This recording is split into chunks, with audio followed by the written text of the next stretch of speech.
Good evening students, economics की class में आपका स्वागत है। आज हम लोग नए चैप्टर की शुरुआत करेंगे और वह है ग्राफिक प्रेजेंटेशन ऑफ डेटा। इसको हिंदी में समंकों का बिंदु रेखीय प्रदर्शन कहा जाता है। पिछले लेक्चर में हम लोगों ने जो डायग्रामेटिक प्रेजेंटेशन की लिमिटेशन हैं उनको जाना था। उसमें हम लोगों ने देखा था कि जो डायग्रामेटिक प्रेजेंटेशन ऑफ डेटा है वो एक्सपर्ट के लिए उतना उपयोगी नहीं है जितना आम व्यक्तियों के लिए है। और ये भी हम लोगों ने जाना था कि जो माइनर डिफरेंस होता है सीरीज की वैल्यूज में उसको सही से दर्शाना डायग्रामेटिक प्रेजेंटेशन में मुश्किल होता है।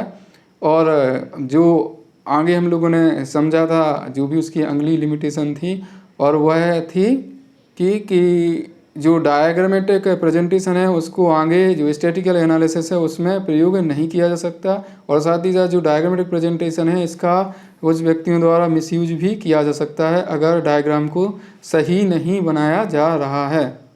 तो अब हम लोग समझते हैं definition of a graphic presentation. जो आंकड़ों का बिंदु रेखीय प्रदर्शन है उसका क्या अर्थ है उसको समझते हैं। ग्राफिक प्रेजेंटेशन ये क्या है? It is the method of presenting data in the form of curve और लाइन ऑन ग्राफ पेपर। तो यह आंकड़ों को प्रस्तुत करने का एक विधि है और वो ग्राफ पेपर पर कर्व या लाइन के माध्यम से आंकड़ों को दर्शाया जाता है। यानी जो आंकड़ों का बिंदु रेखीय प्रदर्शन है इसका मतलब है कि ग्राफ पेपर पर आंकड़ों को कर्व और लाइन के माध्यम से दर्शाया जाता है, प्रस्तुत किया जाता है। अब हम लोग समझते हैं एडवांटेज ऑफ ग्राफिक प्रेजेंटेशन। जो बिंदु रेखीय प्रदर्शन है आंकड़ों का उसके क्या लाभ हैं या क्या गुण हैं या वो हमारे लिए किस प्रकार से उपयोगी हैं इसी को जानते हैं। तो सबसे पहला जो एडवांटेज है वो है अट्रैक्टिव एंड इम्प्रेसिव। तो जो ग्राफिकल प्रेजेंटेशन होता है आंकड़ों का तो वो आकर्षक और प्रभावशाली होता है क्योंकि जो ग्राफ पर विभिन्न रंगों से जो कर्व और रेखाएं बनाई जाती हैं ग्राफ पेपर पर तो वो आँखों को काफ़ी अच्छी लगती हैं जब देखने में। तो इसकी वजह से जो व्यक्ति है वो उसको और अधिक पढ़ने की समझने की कोशिश करता है क्योंकि जो ग्राफ बना होगा तो वो उसको समझेगा कि इसमें भाई क्या चीज़ दर्शाई गई है। दूसरा है हमारा वो है simple and understandable presentation of data. तो जो आंकड़े हैं यानी बहुत ज़्यादा विस्तृत दिए हुए हैं आंकड़े और वो साथ ही साथ वो जटिल हैं। ऐसी स्थिति में जो ग्राफिक प्रेजेंटेशन है उसके माध्यम से अगर आंकड़ों को दर्शाया जाता है तो वो काफ़ी सरल हो जाते हैं और समझने योग्य हो जाते हैं। ये क्या है हमारा जो भी ग्राफिक प्रेजेंटेशन ऑफ डेटा है उसका अगला एडवांटेज है। यानी जो आंकड़े विशाल हैं और जटिल हैं उनकी जो प्रवृत्ति है उस तरह की तो उस प्रवृत्ति को क्या किया जा सकता है आसानी से समझने योग्य बनाया जा सकता है। किसके माध्यम से? जो ग्राफिक प्रेजेंटेशन ऑफ डेटा है उसके माध्यम से। और जो अगला हम लोग समझते हैं जो भी हमारा इस संबंधित एडवांटेज है उसको कन्वीनियंस इन कंपैरेटिव स्टडी, तुलनात्मक अध्ययन में सुविधा। जो बिंदु रेखीय प्रदर्शन है उसके माध्यम से जो भी समंक हैं उनमें तुलना की जा सकती है आराम से और इसकी वजह से समंकों के मध्य सहसंबंध का अनुमान भी लगाया जा सकता है। अगला जो एडवांटेज है वो है स्टडी ऑफ प्रोपोर्शनल चेंजेज। यानी जो डेटा हैं उनके मध्य आनुपातिक जो संबंध हैं आनुपातिक जो परिवर्तन हैं उनका अध्ययन किया जा सकता है। किसके माध्यम से? ग्राफिकल प्रेजेंटेशन के माध्यम से कि जो समंक हैं उनमें किस प्रकार का सापेक्ष परिवर्तन हो रहा है। लघुगणक मापदंड के आधार पर बिंदु रेखीय प्रदर्शन से सही निष्कर्ष निकाले जा सकते हैं।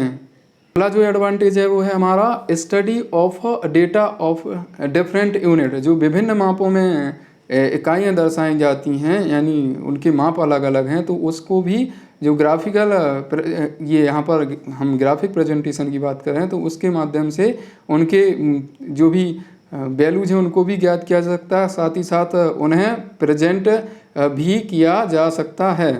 उदाहरण स्वरूप किसी वस्तु के निर्यात और उसकी राशि के बारे में ग्राफ बनाना है, यानी जानकारी हमें प्रस्तुत करना है ग्राफ पर, तो वो संभव हो सकती है किसके माध्यम से, ग्राफिक प्रेजेंटेशन के माध्यम से। और इसके लिए जो डबल स्केल ग्राफ है उसको बनाया जाएगा। तो यानी जो ग्राफिकल प्रेजेंटेशन ऑफ डेटा है उसके माध्यम से क्या किया जा सकता है, बिल्कुल सही, एक जो वस्तु है उसकी निर्यात की मात्रा को भी और साथ ही साथ कि वो कितने रुपए की भेजी गई है, जो भी मुद्रा में मापा जा रहा है, उसकी राशि भी दर्शाई जा सकती है।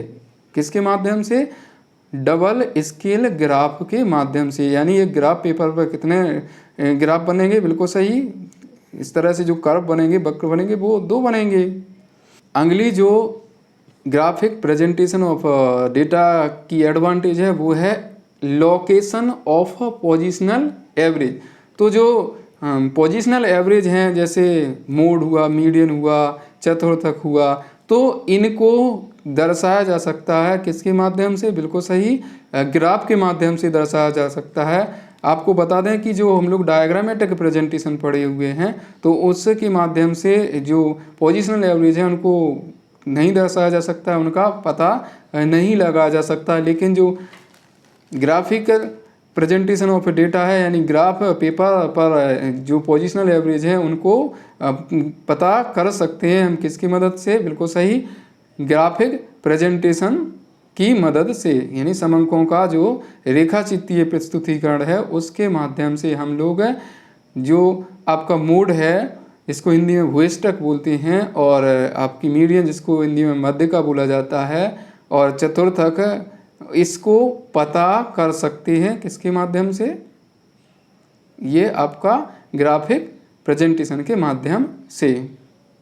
अगली जो इसकी एडवांटेज वो है हेल्पफुल इन प्रिडिक्शन। जो भविष्यवाणी है उसको कहने में ग्राफ काफ़ी मददगार होते हैं और इनकी मदद से भविष्यवाणी की जा सकती है कि नियर फ्यूचर में, यानी आने वाले समय में क्या होने की संभावना है।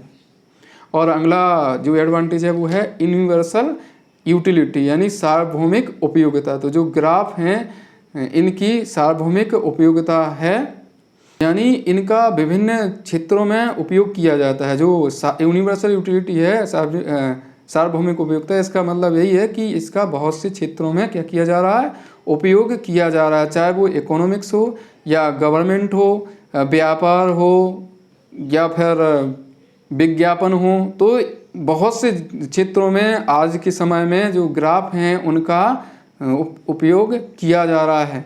और इसके अलावा भी अन्य इसके गुण हो सकते हैं, जैसे कि समय की बचत व श्रम की बचत है। यानी इस रीति के द्वारा जब आंकड़ों को प्रस्तुत किया जाता है तो जो भी पढ़ने वाला होता है, यानी ग्राफ देख रहा होता है, उसका समय भी बचता है और साथ ही साथ उसको मेहनत भी कम पड़ने लगती है।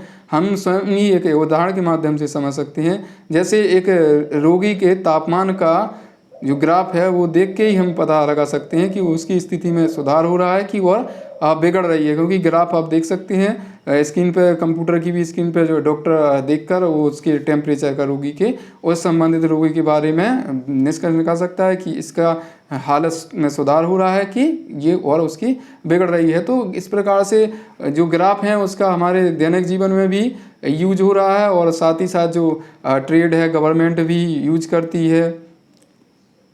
और जो आंकड़ों का ग्राफिक प्रेजेंटेशन होता है इसको हम लोग ज़्यादा लंबे समय तक याद रख सकते हैं।